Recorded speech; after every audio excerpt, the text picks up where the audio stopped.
읽으신 것처럼 상황이 그렇습니다. 사무엘이 나이가 늙어서 그의 아들을 사사로 세웠는데 그들이 마땅치가 않은 거예요. 그래서 백성들이 모여서 그 대표인 장로들과 함께 왕을 요구하게 됩니다. 사무엘은 마음이 너무 상했어요. 그런데 하나님께서는 그들의 말을 다 들어라, 그렇게 말씀하십니다. 오늘 우리 상황에서도 우리 마음에 막 안 들어요. 우리 마음에 막 안 들고, 우리 자녀들이 요구하는 것도 마음에 안 들고, 또 아내가 요구하는 게 마음에 안 들고, 남편이 요구하는 게 마음에 안 들고, 또 그럴 때가 다 있습니다. 그럴 때마다 오늘 우리들의 삶에서 이 본문의 말씀으로 여러분들이 꼭 힘을 얻으셨으면 합니다. 우리 주보를 같이 펼쳐보실까요? 주보 안에 안쪽 표지에 보시면 왼쪽에 저희들 금주의 설교 본문과 묵상하는 질문들이 있습니다. 첫 번째 질문을 우리 한번 같이 읽어볼까요? 첫 번째 질문 같이 읽겠습니다. 시작. 사무엘은 늙었습니다. 그래서 자신의 두 아들을 브엘세바에서 사사로 세웠지만 그들은 뇌물을 받고 판결을 굽게 했습니다. 사무엘의 아들들의 양육 환경이 어떠했겠습니까? 사무엘은 정말 훌륭한 사람 아닙니까? 정말 훌륭한 사람인데도 불구하고 그들의 아들들이 사무엘의 행위를 따라하지 않는 거예요. 그렇다면 이게 뭐가 문제가 있을까요? 그래서 그 사무엘의 아들들이 과연 양육의 환경이 어떠했겠는가? 오늘 이 문제에 대한 것을 위해서 저희들이 한번 생각을 해볼 것이 있습니다. 사무엘은 순회 사사였습니다. 사사라는 것은요, 여러분들 독특해서 하나님께서 항상 사사가 마치 왕처럼 이스라엘 민족 가운데 늘 상시적으로 존재했던 게 아니에요. 평상시에는 이스라엘은 지파별로 나뉘어져서 그 지파가 독립적으로 생활을 했어요. 그래서 지파 동맹체라고 이야기합니다. 그래서 그 지파를 관리하고 그 지파를 대표하는 장로들이 있었어요. 그런데 어느 한 지파에서 어려움이 생기면 그 지파의 어려움을 해결하기 위해서 사사가 있는 거예요. 그때는 그 사사가 모든 이스라엘 지파에 대한 도움을 요청하고 힘을 모으는 그런 식이었던 거예요. 그러니까 어떤 상시적인 왕이 존재하지 않았다라는 거죠. 뿐만 아니라 사사조차도 일시적인 것이었고, 그리고 한 지파를 중심으로 활동을 했어요. 그런데 사무엘은 그렇지 않았습니다. 사무엘은 여러분들이 사무엘상의 말씀을 주일기때 1장부터 읽으시다 보면 베델, 길갈, 미스바 이런 곳을 돌아다니면서 사역을 했어요.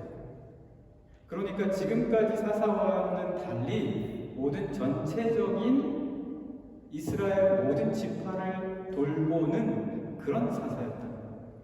아주 특별한 사사였다. 그런데 여러분 잘 아시겠지만 젊고 힘이 있을 때는 여기저기 다닐 수가 있어요.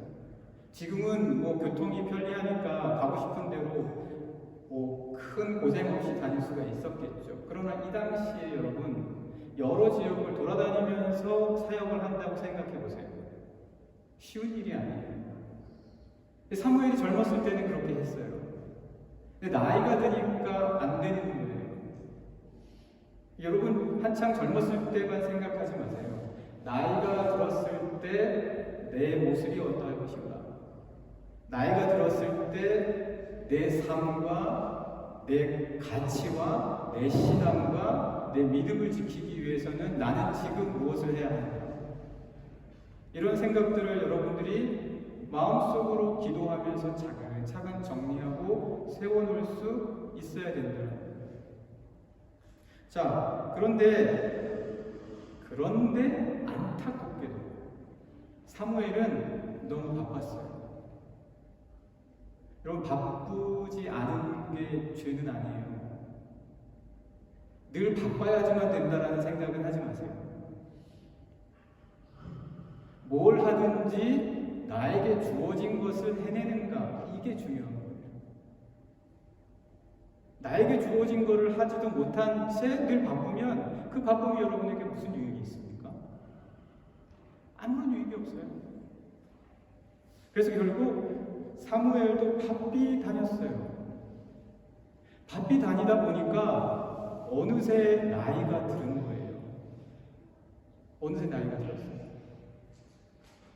그리고는 자신이 더 이상 사역을 감당하지 못할 때가 된 거예요. 이런 때가 온다는 거예요. 그래서 브엘세바에서 자신의 두 아들 요엘과 아비야를 사사로 세웁니다. 이거는 브엘세바는 베델과 길갈과 미스바에 있었던 중심 지역이 아니라 이스라엘의 남쪽 변방 지역이에요. 그러니까 이게 무슨 의도냐면 요엘과 아비야 이 두 아들을 사무엘은 먼저 훈련시켜보고 싶었던 거예요. 얘들이 아직 이스라엘 전체적인 지파들을 돌보기에는 뭔가 부족하다라고 생각을 하고, 내가 나이가 늙었으니 지금이라도 한시 빨리 이 아이들을 훈련시켜야 되겠다라는 마음으로 변방에 있었던 브엘세바 지역만 일단 돌보라고 훈련을 시키려고 보낸 거죠. 그런데 그곳에서 정말 그들의 모습이 나타나는 거예요. 그들의 모습을 오늘 말씀에서 이야기해 주고 있습니다. 뇌물을 받고 판결을 붙게 하는 거예요. 여러분, 이 두 아들이 뭐가 부족했겠어요? 이 사무엘의 리더십과 그리고 그 사무엘에게 주어진 환경이 아마 제가 생각하기에 이스라엘 안에서는 어느 누구도 부러워하지 않을 수 없는 아주 높은 그런 단계였을 거예요. 부족한 것이 없이 다 받고 채우고 그리고 힘과 권세와 이런 걸 다 누리는 거예요. 그런데 그 아들의 모습은 지금 뇌물을 받고 판결을 붙게 하며 브엘세바조차에서도 제대로 사사로서의 역할을 감당하지 못하게 되는 거예요. 이게 왜 이렇습니까? 자, 오늘의 말씀을 한번 잠깐 보시겠습니다. 1절부터 3절까지 말씀입니다. 여러분과 제가 같이 한번 읽어보도록 하겠습니다. 1절부터 3절까지 같이 읽겠습니다. 시작. 사무엘이 늙음에 그의 아들들을 이스라엘 사사로 삼으니 장자의 이름은 요엘이요 차자의 이름은 아비야라. 그들이 브엘세바에서 사사가 되니라. 그의 아들들이 자기 아버지의 행위를 따르지 아니하고 이익을 따라 뇌물을 받고 판결을 붙게 하니라. 여기에 말씀에서 아주 우리가 흘려버리면 안 되는 중요한 단서가 있습니다. 그거는 뭐냐면 그의 아들들을 이스라엘의 사사로 삼은 직접적인 이유와 관련이 있습니다. 그건 뭐냐면 사무엘이 늙었다는 거예요. 그게 이유예요. 사무엘이 늙었으니까 누군가가 그 일을 해야 되는 거예요. 사무엘이 필요한 거예요. 문제는 이거란 말이에요. 인간적인 필요 때문에 뭔가 하는 거예요. 당장 내 앞에 주어진 필요가 지금 급한 거예요. 그래서 막 하는 거예요. 말 그대로 막 하는 거예요.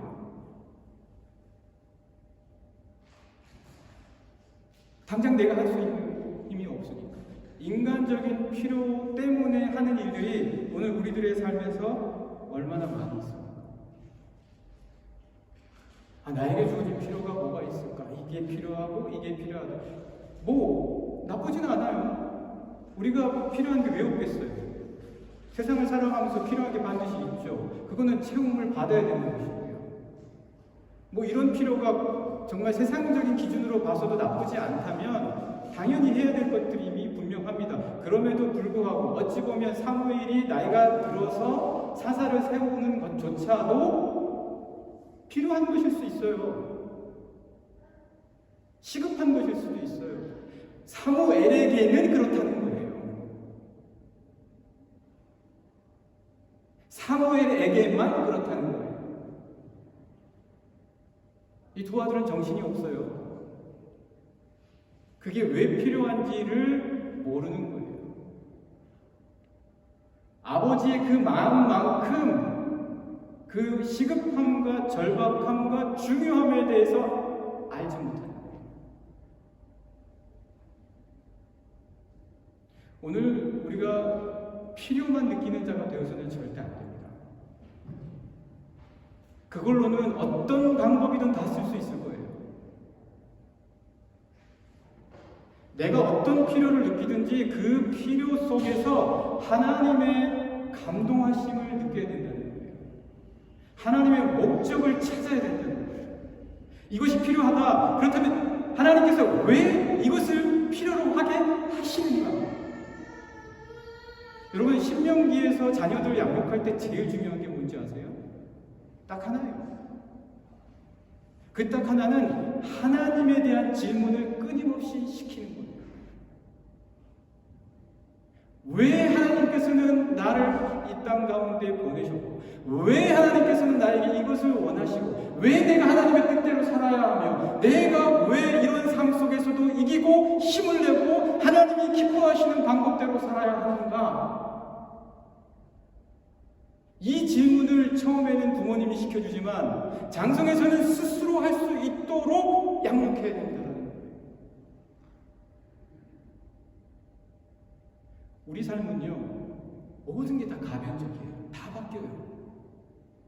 이런 다 바뀌는 상황 속에서 바뀌지 아니하는 절대적인 가치와 진리를 가르쳐야 된다는 거예요.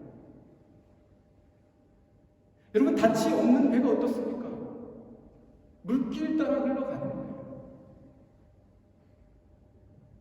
오늘 우리 사무엘의 두 아들들에게는 아버지에게는 시급함이 있었지만 그들에게는 왜 내가 사사가 되어야 하며 왜 하나님께서는 나에게 이 사사의 역할과 직분을 브에세바에서부터 시키셨는가에 대한 감동이 없었다는 거예요.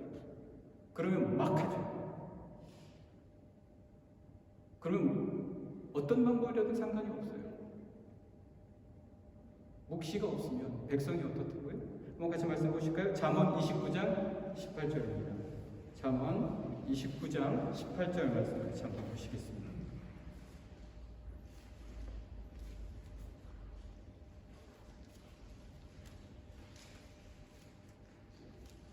잠언 29장 18절 말씀 여러분과 제가 같이 한번 읽어보시겠습니다. 29장 18절입니다. 시작. 묵시가 없으면 백성이 방자히 행한다. 자기 마음대로 해요. 편한 대로, 그리고 자기에게 유리하고 유익한 대로 모든 것을 해나가는데 그것이 그 영혼에게 절대적인 진리와 그리고 분명한 기준이 필요한 영혼에게 결코 좋지 않다는 거예요. 결코 좋지 않다. 영혼을 마르게 한다는 거예요. 영혼을 중요하지 않고 지나가 버리는 것을 다 소진하게 만든다라는 거예요. 여러분 꼭 기억하십시오. 오늘 이 사무엘의 두 아들 이름은 좋아요. 요엘, 여호와가 하나님이시다. 아비야, 하나님, 여호와가 나의 아버지시다. 그런데 그 이름의 의미를 모르는 거예요. 저도요, 여러분, 제 이름의 의미를 알기까지 한참 걸렸습니다. 왜요? 질문하지 않았으니까요. 왜 하나님께서 나에게 이런 이름을 주셨고 나에게 어떤 삶을 살기를 원하셨는가에 대해서 한 번도 진지하게 감동하심으로 성령의 질문으로 물어보지 않았던 거예요.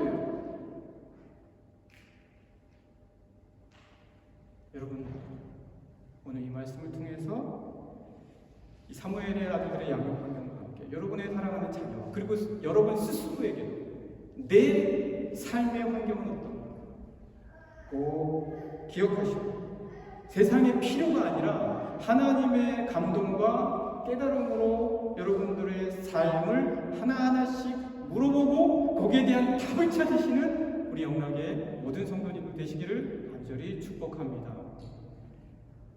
자, 이제 저희가 두 번째로 한번 들어가 보면요. 우리 주보를 다시 한번 잠깐 보실까요? 두 번째 질문으로 한번 들어가 보겠습니다.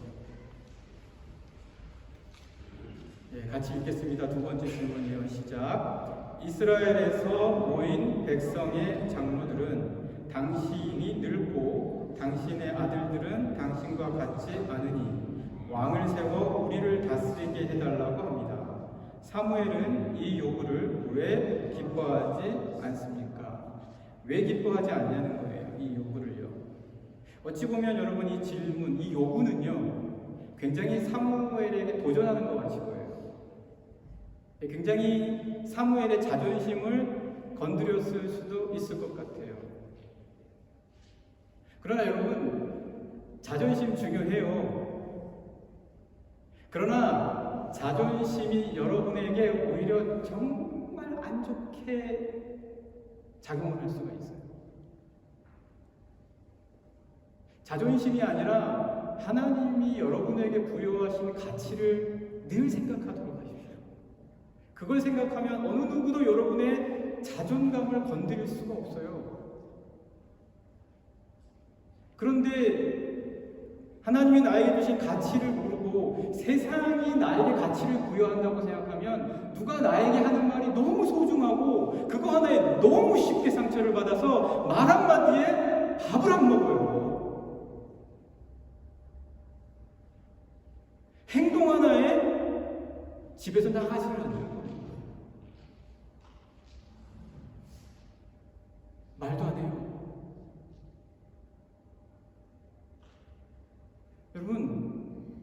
여러분의 가치는 그런 말 한마디에 비교할 바가 아닙니다. 사람들의 행동 하나에 무너질 만한 여러분의 존재의 가치가 아니에요. 하나님께서 주신 것은. 이 모든 것들 속에서 여러분에게 부여하신 그 가치를 생각해야 된다. 사무엘 정도면 그 정도 아니었을까요? 여러분 높이 어떤 역할들을 더 많은 리더십을 섬김과 봉사에 맡겨진 것들을 하려면 할수록 더 많은 이런 일들이 있다는 거예요. 그리고 그때마다 말 안 하고 그때마다 반하고 그때마다 배제하고 그때마다 끊고 그러면 역할을 못해요. 사무엘이 그래가지고 역할을 했겠어요. 하나님께서는 어떤 사람을 쓰시겠습니까? 주님이 십자가를 지시기로 결정 안 하셨으면 상처받을 일이 얼마나 많으셨겠어요. 바리새인과 사두개인들이 시도 때도 없이 말에 함정을 파고 시험에 빠뜨리게 하고 얼마나 힘들게 했습니까? 여러분 이 모든 것들을 우리 그리스도인들은 우리의 가치를 알기 때문에 그거에 흔들리지 않아요. 여러분 직장에서 자존심 많이 상합니까? 네, 흔들리지 마세요. 여러분 가정에서 친구들끼리 한번 말다툼하면 기분이 많이 상하죠. 힘내십시오. 여러분의 존재의 가치의 의미를 꼭 기억하십시오. 오늘 말씀 보십시오. 4절에서 6절까지의 말씀 저희가 함께 읽겠습니다. 4절에서 6절까지입니다. 시작. 이스라엘 모든 장로가 모여 라마에 있는 사무엘에게 나아가서 그에게 이르되 보소서 당신은 늙고 당신의 아들들은 당신의 행위를 따르지 아니하니 모든 나라와 같이 우리에게 왕을 세워 우리를 다스리게 하소서 한지라. 우리에게 왕을 주어 우리를 다스리게 하라 했을 때에 사무엘이 그것을 기뻐하지 아니하여 여호와께 기도하며. 여러분 말씀 한번 보세요. 모든 장로가 모여 라마에 있는 사무엘에게 나갔는데 이게 3절 이후에 어느 작은 빈틈도 없어요. 그 그 아들들이 그렇게 하는 것을 보자마자 바로 모여서 바로 가서 요구하는 거예요. 사무엘이 만약에 이 부분을 자신의 권위를 무시하고 부당한 요구를 한다라는 어떤 정치적인 요구로 받아들였다면 어떻게 했겠습니까? 자신도 똑같이 정치적인 술수를 쓰려고 했겠죠. 세상은 다 그러지 않나요? 물론 세상이 다 그렇지 않을 수도 있어요. 그러나 세상의 흐름은 그래요. 그럼 우리는 어떻게 합니까? 여러분들은 어떻게 하시겠어요? 사무엘은 뭐 했습니까? 사무엘 뭐 했죠? 기도했죠. 사무엘은 기도했어요. 여러분, 내 영혼을 지키는 것은 기도입니다. 영혼을 안 돌봐요. 영혼을 안 돌보고 그리고 육적으로 싸우려고 하는 거예요. 그럼 육체만 힘들어요. 영혼은 상처투성이에요. 영혼을 돌봐야 될 거 아니에요. 마음을 돌봐야 될 거 아니에요. 심령을 돌봐야 될 거 아닙니까? 그거를 누가 여러분에게 새롭게 하시고 힘을 주고 도와주십니까? 오늘 사무엘이 이러한 일이 있을 때 기도합니다. 오늘 말씀에서도 분명히 제가 다시 한번 읽어보면 이스라엘 모든 장로가 모여 라마에 있는 사무엘에게 나아가서, 여러분 사무엘 혼자 있는데 이스라엘 모든 지파의 장로들이 와서 다 가봐요. 그때의 그 상황을 여러분 머릿속에 한번 연상해 보세요. 오, 사무엘은 공황장애가 있을 거예요. 그런데 그 다음에 어떤 일이 있습니까? 그들의 말을 한번 보세요. 그에게 이르되 보소서 당신은 늙었어. 이 말부터 가슴에 팍 박히는 거예요. 여러분들에게 너는 능력 없어. 팍 박힐 거예요. 이제 그만해. 팍 박힐 거예요. 세상에서 여러분들의 상황과 모든 처지를 이해해주고 기다려주고 다 감싸줄 것 같습니까? 전부 다 서로의 입장이 있고 경쟁이 있고. 지금 그 다음에 뭐라고 합니까? 그것뿐만 아니라 당신의 아들은 당신의 행위를 안 따라, 이렇게 또 얘기합니다. 부모의 마음이 제일 아프고 부모의 가장 큰 약점이 뭔지 아세요? 자녀예요. 지금 모든 아플 때라는 아픈 데는 지금 다 찌르고 있는 거예요. 그때 여러분, 우리의 싸움은 혈과 육의 싸움이 아닙니다. 우리의 싸움은 혈과 육의 싸움이 아니고 그렇게 써도 이길 수조차도 없어요. 오늘 그때 어떻게 이야기합니까? 6절의 말씀 보시면 우리에게 왕을 줘 우리를 다스리게 하라 했을 때에 사무엘이 그것을 기뻐하지 아니하여 여호와께 기도했다. 그런데 사무엘이 자녀에 대한 그런 부분은 자신의 그 너무나 바쁜 상황 때문에 그랬다 할지라도 그가 마음이 상했던 부분은 뭐였냐라는 거예요. 왜 기뻐하지 않았냐는 거예요. 그거는 자기 보고 늙었다 그러는 것도 아니에요. 너 능력 없어, 이제 늙었어, 이 말에 기분 나빠하지도 않았어요. 너의 자녀가 지금 형편없어, 그 얘기를 한 것에도 기뻐하지 않았어요. 뭐에 기분이 안 좋았습니까? 우리에게 왕을 주어 왕이 우리를 다스리게 해주십시오. 여기에 기뻐하지 않았던 거예요. 왜 그렇습니까?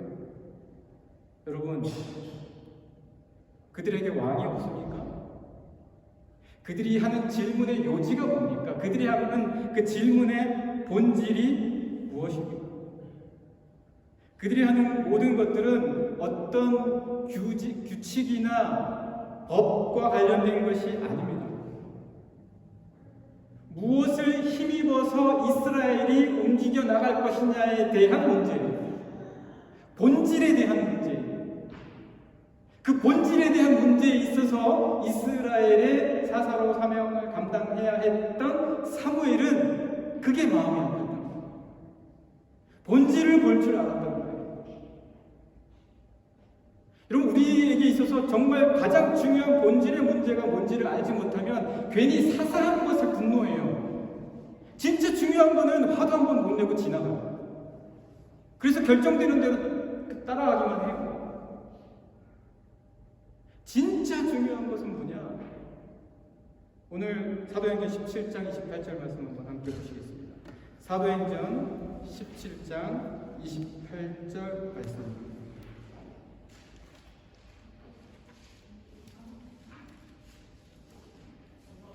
여러분, 그냥 같이 한번 읽어볼까요? 사도행전 17장 28절 말씀은요, 어떤 배경이냐면 사도 바울이 아테네에 갔는데, 이 아테네에 여러분들 한번 생각해 보세요. 내노라 하는 당대의 모든 철학자들이 다 모여서 토론하고 회의하는 거예요. 그게 다예요. 그게 전부예요. 어떤 방법이 좋겠냐? 어떻게 살아가야 되는 게 좋겠냐? 거기에 대해서 사도 바울이 이렇게 이야기하는 겁니다. 사도행전 17장 28절 같이 읽겠습니다. 시작. 우리가 그를 힘입어 살며 기동하며 존재하느니라. 너희 시인 중 어떤 사람들의 말과 같이 우리가 그의 소생이다. 그러니까 지금 사도 바울이 하는 말은 너희들이 그렇게 토론하고 회의하는데 정말 중요한 것은 어떤 세부적인 방법이나 아니면 법칙에 대한 것이 아니라 진짜 중요한 것은 우리가 무엇을 힘입어서 살며 무엇에 기동하고 무엇 때문에 우리가 존재하는지에 대한 본질을 알지 못하면 아무런 소용이 없다는 거예요. 그러면 사소한 것에 분노하면서 정말 중요한 것에 대해서는 우리가 분노하지도 못한 채 그냥 흘려보내버린다라는 것입니다. 오늘 여기 이스라엘 백성들도 엄청나게 회의했어요. 그리고 라마에 있는 사무엘에게 나아왔습니다. 그러나 바로 그때 이 사무엘이 기뻐하지 않았던 분명한 이유가 밝혀집니다. 이때 알았어요, 이스라엘 백성. 사랑하는 영락의 성도 여러분, 오늘 우리가 기뻐하지 않아야 될 것을 꼭 기억하십시오. 내가 기뻐하지 않아야 될 게 무엇인가? 괜히 쓸데없이 기뻐하지 않을 필요가 없는 것에 분노를 바라지 마십시오. 정말 기뻐하지 않아야 할 일들이 어떤 일인가를 꼭 기억하시는 우리 영락의 모든 성도들 되시기를 간절히 축복합니다. 자, 우리 그러면 마지막으로 보도록 하겠습니다. 우리 주보를 다시 한번 보실까요? 주보를 다시 한번 보겠습니다. 3번 문제 같이 한번 보겠습니다. 3번 질문 같이 읽겠습니다. 시작. 하나님께서는 백성이 버린 것은 바로 나라고 하시면서도 그들의 말을 다 듣되 왕의 제도가 어떠한지 가르치라고 하십니다. 하나님께서 왕을 허락하신 것입니까? 아닙니까? 네, 저희가 궁금해요. 이게 그러면 정말 하나님께서 허락하신 것인가 아닌 것인가? 나를 버렸다라고 하시면서도 그들의 말을 다 들어주어라. 이게 도대체 어떤 의미인가? 자, 여러분, 하나님께서는 이 말씀을 하실 때 그냥 단순히 이 현재의 상황만 말씀하시지 않으세요. 애국적부터 이야기하세요. 애국적부터 이야기하신다는 것은 사무엘은 경험하지 못했잖아요. 애국의 일을. 사무엘에게 있어서는 지금 이 일이 생소하고 깜짝 놀랄 만한 일이에요. 하나님께는 놀랄 만한 일이 아니에요. 하나님께는 어찌 보면 익숙한 일이에요. 이 백성이 그렇다라는 거예요. 자, 한번 말씀 보실까요? 7절에서 9절까지입니다. 저도요, 사람들이 저를 보면 그런 면이 있었어요.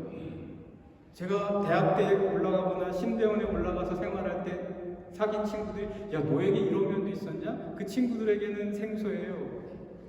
근데 저희 부모님에게는 생소하지 않아요.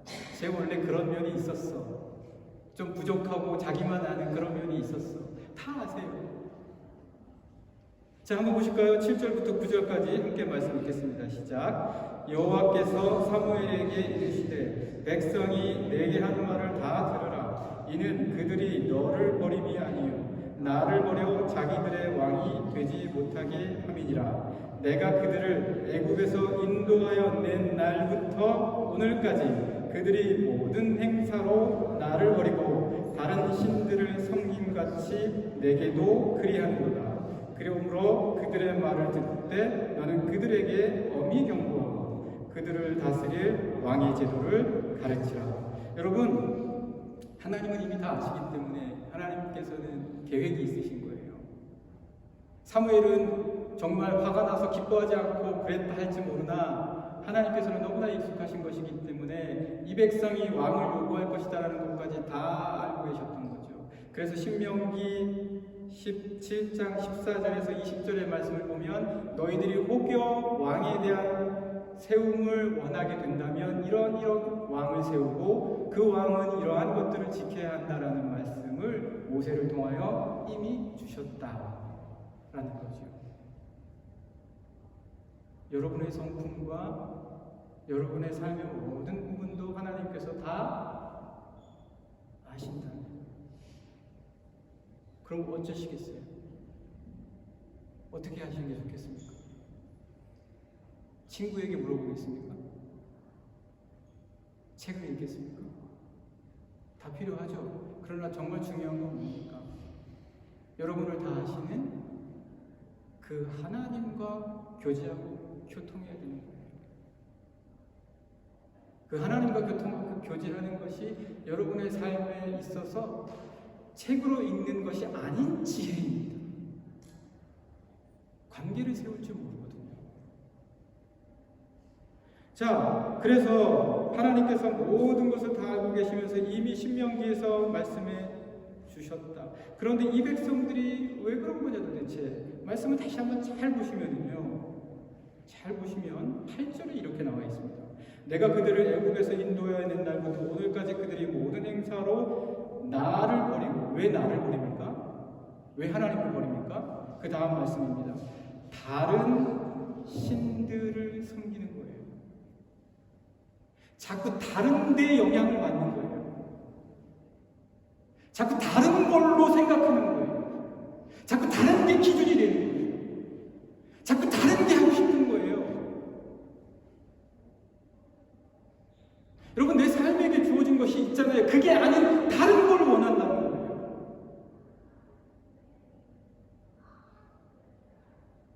여러분의 삶에서 자꾸 다른 걸로 영향을 받으면 지금 현재 나에게 베풀어 준 것에 어떤 영향이 미치겠습니까? 여러분, 깊이 생각해 보십시오. 나에게 주어진 것이 무엇인가? 왜 나는 나에게 주어진 것이 아닌 다른 것의 영향을 왜 자꾸 받는가? 사랑하는 영광의 성도 여러분, 왕은, 이스라엘의 왕은 하나님의 사명을 받은 맡겨진 자일 뿐입니다. 참된 왕은 따로 있습니다. 다른 것에 영향받지 말라는 거예요. 자, 그래서 오늘 이 말씀만 보고 마치도록 하겠습니다. 마태복음 22장 15절에서 22절의 말씀을 보시면요, 사람들이요 참 교묘해요. 주님께 뭐라고 이야기하냐면, 우리가 가이사에게 세금을 바쳐야 됩니까? 말아야 됩니까? 이렇게 묻는 거예요. 한번 말씀을 보실까요? 마태복음 22장 15절에서 22절 말씀입니다.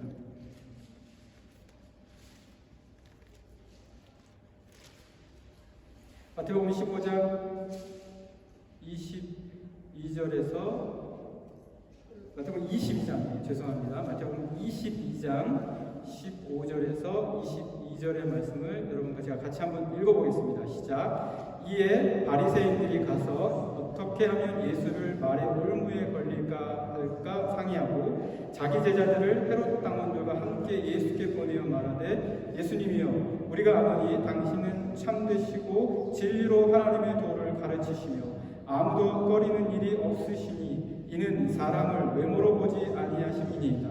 그러면 당신의 생각에는 어떠한지 우리에게 이르소서. 가이사에게 세금을 바치는 것이 옳으니까 옳지 아니하니까 하니. 예수께서 그들의 악함을 아시고 이르시되 외식하는 자들아 어찌하여 나를 시험하느냐. 세금 낼 돈을 내게 보이라 하시니 데나리온 하나를 가져왔다. 예수께서 말씀하시되 이 형상과 이 글의 누구의 것이냐. 이르되 가이사의 것이니이다. 이에 이르시되 그런즉 가이사의 것은 가이사에게, 하나님의 것은 하나님께 바치라 하시니. 그들이 이 말씀을 듣고 놀랍게 여겨 예수를 떠나가니. 여러분, 우리에게는 단 한 분의 왕이 계십니다. 그분은 바로 그리스도 예수시고, 다른 생각, 다른 가치, 다른 문화로도 영향받지 않으시며 오히려 우리가 세상에 영향을, 다른 것에 영향을 미쳐야 할 자들임을 믿습니다. 믿으십니까? 믿으십니까? 여러분 믿으십니까? 분명하게 믿어야 합니다. 가이사가 하나님께 영향을 미치는 게 아니라 하나님께서 세상을 변화시키시는, 세상의 모든 것을 다스리시는 참 왕이신 줄 믿으시는 여러분들 되시기를 간절히 축복합니다. 믿으십니까? 다른 것에 영향을 받는 게 아니라 다른 것에 영향을 끼치시는 여러분들이 될 수 있는 영적으로 든든한 우리 영락의 모든 성도님들 되시기를 간절히 축복합니다.